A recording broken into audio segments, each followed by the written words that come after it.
Halo Sobat Bioeducare, pada materi kali ini kita akan mempelajari mengenai gangguan dan penyakit pada sistem reproduksi.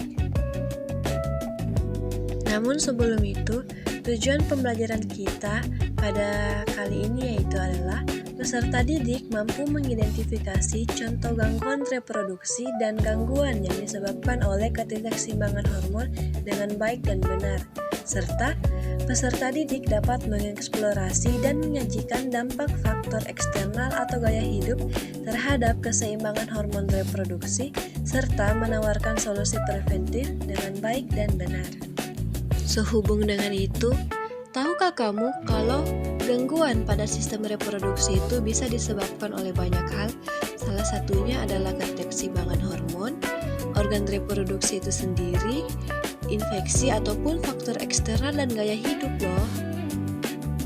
Oleh karena itu, ayo kita simak video ini baik-baik. Pertama-tama, kita akan membahas mengenai gangguan dan penyakit pada sistem reproduksi. Yang pertama yaitu adalah sifilis.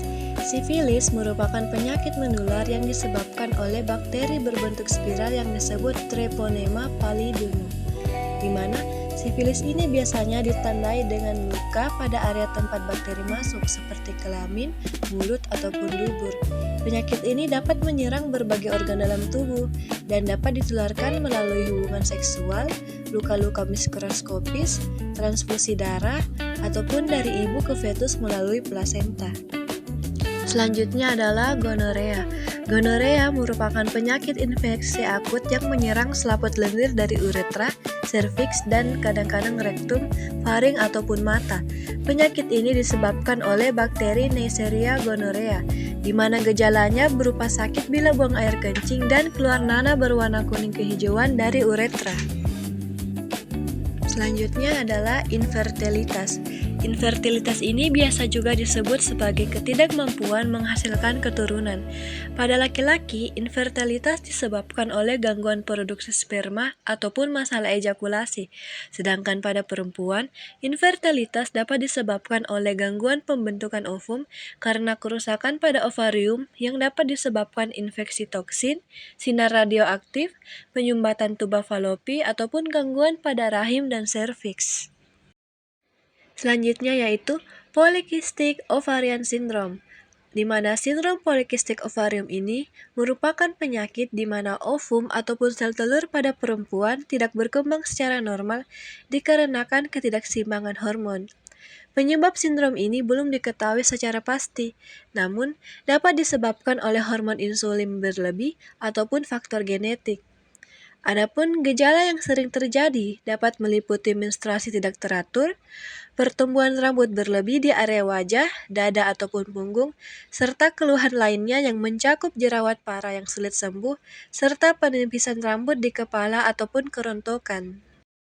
Selanjutnya yaitu adalah HIV atau Human Immunodeficiency Virus, di mana virus merusak sel-sel sistem kekebalan tubuh yang dimiliki oleh seseorang.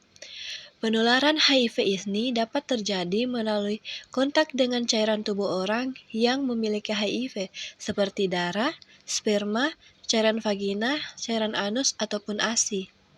Seseorang dapat terinfeksi HIV melalui hubungan seksual tanpa pengaman dengan penderita HIV, penggunaan jarum suntik yang tidak steril secara bergantian, transfusi darah dengan penderita, serta kehamilan, persalinan, ataupun menyusui pada ibu positif HIV. Keluhan yang umum terjadi yaitu demam, batuk-batuk, nyeri otot dan sendi, ruam kulit, serta diare. Selanjutnya, kita akan membahas mengenai dampak gaya hidup tidak sehat terhadap kesehatan reproduksi. Yang pertama yaitu infertilitas.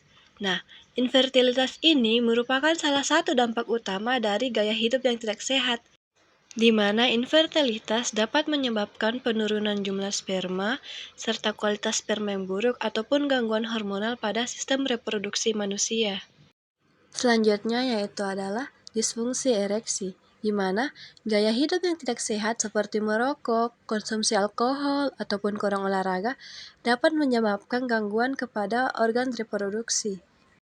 Selanjutnya adalah gangguan hormonal, di mana gangguan hormonal ini dapat disebabkan oleh obesitas, kurang olahraga, dan pola makan yang tidak sehat, dan dapat mengganggu keseimbangan hormon dalam tubuh kita, di mana hormon ini berperan penting dalam fungsi reproduksi. Dan yang terakhir adalah risiko penyakit menular seksual atau PMS, di mana gaya hidup yang tidak sehat seperti perilaku seksual yang tidak aman dapat meningkatkan risiko terkena penyakit menular seksual, yang tentunya akan berdampak buruk pada kesehatan organ reproduksi. Nah, berhubungan dengan dampak faktor eksternal yang tidak sehat terhadap organ reproduksi, tentunya diperlukan tindakan preventif yang dapat kita lakukan. Yang pertama yaitu menjaga pola makan dan nutrisi. Yang kedua adalah melakukan olahraga secara rutin. Yang ketiga, menjaga berat badan agar tetap ideal. Yang keempat, melakukan perilaku seks yang aman. Dan yang kelima, menjaga kebersihan alat reproduksi kita. Nah, Sobat Bioeducare, itulah dia materi terkait gangguan dan penyakit pada sistem reproduksi. Terima kasih atas perhatiannya, dan sampai ketemu pada video-video Bioeducare selanjutnya. Bye-bye!